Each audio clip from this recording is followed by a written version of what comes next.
Ranthambore hotel lobby को जोर का झटका। राज्य सरकार ने रणथंभौर में फुल डे और हाफ डे सफारी बंद करने का निर्णय लिया है। वन्यजीव संरक्षण की दिशा में ये बड़ा कदम माना जा रहा है। प्रमुख सचिव शिखर अग्रवाल ने निर्णय की जानकारी दी। अपने फेसबुक पेज पर लिखा, वन्यजीवों के व्यापक हित में रणथंभौर टाइगर रिजर्व में आधे दिन और पूरे दिन की सफारी को बंद करने का निर्णय लिया है।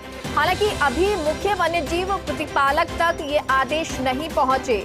मुख्य वन्यजीव प्रतिपालक तक आदेश पहुंचते ही फुल डे और हाफ डे सफारी बंद कर दी जाएगी। Full day half day safari के जरिए आरटीआर की होटल इंडस्ट्री मोटा राजस्व कमा रही थी। पिछले काफी समय से full day half day safari बंद करने पर कवायद चल रही थी और आखिरकार आज वन विभाग ने वन्यजीव संरक्षण की दिशा में बड़ा कदम उठाया है। तो ये बड़ी जानकारी आपको दे रहे हैं। होटल लॉबी को जोरदार झटका लगा है।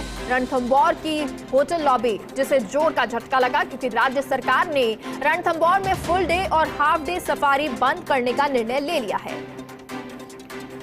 तो वन्यजीव संरक्षण की दिशा में ये बड़ा कदम माना जा रहा है, महत्वपूर्ण कदम माना जा रहा है। प्रमुख सचिव शिखर अग्रवाल ने निर्णय की जानकारी दी है। अपने फेसबुक पेज पर लिखा है कि वन्यजीवों के व्यापक हित में रणथंभौर टाइगर रिजर्व में आधे दिन और पूरे दिन की सफारी को बंद करने का निर्णय लिया है। हालांकि अभी मुख्य वन्यजीव प्रतिपालक तक आदेश नहीं पहुंचे हैं और मुख्य वन्यजीव प्रतिपालक तक आदेश पहुंचते ही ये full day half day safari को बंद कर दिया जाएगा। Full day half day safari के जरिए आरटीआर की होटल इंडस्ट्री मोटा राजस्व कमा रही थी और इससे एक तगड़ा झटका आप होटल इंडस्ट्री को रणथंभौर में मान सकते हैं।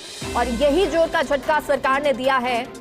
पिछले काफी समय से इसको लेकर कवायद भी चल रही थी और हमारे साथ सहयोगी निर्मल तिवारी फोन लाइन पे जुड़ गए हैं। निर्मल, ये एक जोरदार झटका होटल इंडस्ट्री को कह सकते हैं रणथंभौर में। वहीं ये जो half day full day safari बंद की जाएगी उससे किस तरह से फायदा होगा?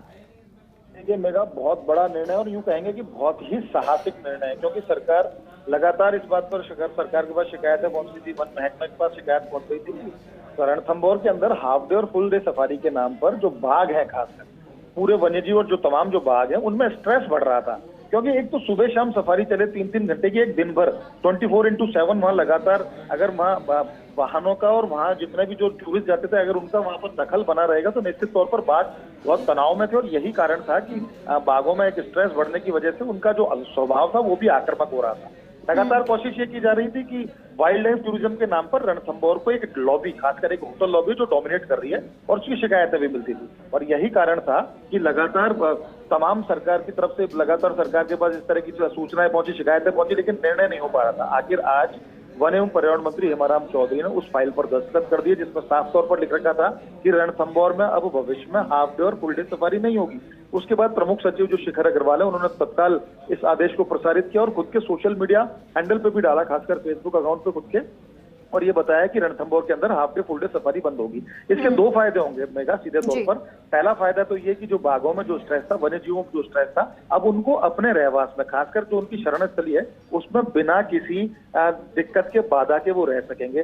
दूसरा ये कि जो होटल लॉबी लगातार बाघों को दिखाने के नाम पर रणथंभौर के अंदर फलती फूलती जा रही थी और लगातार एक मोटा राजस्व कमा रही थी, क्योंकि ऐसी शिकायतें भी वन विभाग को मिली थी कि अगर जो जिप्सी के जो हाफ डे और फुल डे सफारी की जो कीमत है उनसे 4-4 गुना तक सीजन के अंदर कीमतें वसूली जा रही थी। और लगातार इस बात का, देखिए, इसमें सबसे बड़ी दिक्कत ये भी हो रही थी मेगा कि full day half day safari के दौरान क्योंकि इतना मैन पावर नहीं होता वन विभाग के पास कि लगातार वो मॉनिटरिंग करे कि कहाँ जिप्सी कहाँ पर जा रही है। तो कई बार क्या, बल्कि यूं कहेंगे अक्सर जो रूट था उनका वायलेशन होता था। जंगल में बहुत नजदीक पहुंचने की कोशिश करते थे जिप्सी वाले, हाफ डे फुल डे जो सफारी कराते थे वो बाघ के पास, उससे निश्चित तौर पर बहुत नुकसान हो रहा था। तो कहा जा सकता है कि आज एक बड़ा साहसिक निर्णय लिया है और उम्मीद की जानी चाहिए कि ये निर्णय सरिस्का क्या, सीधे तौर पर झालाना और आमागढ़ में भी, चूंकि जयपुर के अंदर जो लेपर्ड रिजर्व है यहाँ पर भी half day full day safari का चलन है, यहाँ पर भी तत्काल प्रभाव से रोक लिखनी चाहिए। पूर्व जितने भी जो पूर्व वन मंत्री है उनका भी यही कहना है, पूर्व में जितने भी जो तमाम जो वन्यजीव प्रेमी हैं उनकी भी यही मांग रही है कि झालाना और आमागढ़ के अंदर भी अब तत्काल प्रभाव से फुल डे और हाफ डे सफारी को बंद कर दिया जाए, ताकि यहाँ पर भी जो लेपर्ड्स और जो दूसरे वन्यजीव हैं उनमें भी स्ट्रेस की जो संभावना है उसको समाप्त किया जा सके। और ये कह सकते हैं कि अब जो मांग की जा रही थी उस मांग को मान लिया गया है। बहुत बहुत शुक्रिया आपका निर्मल, हमसे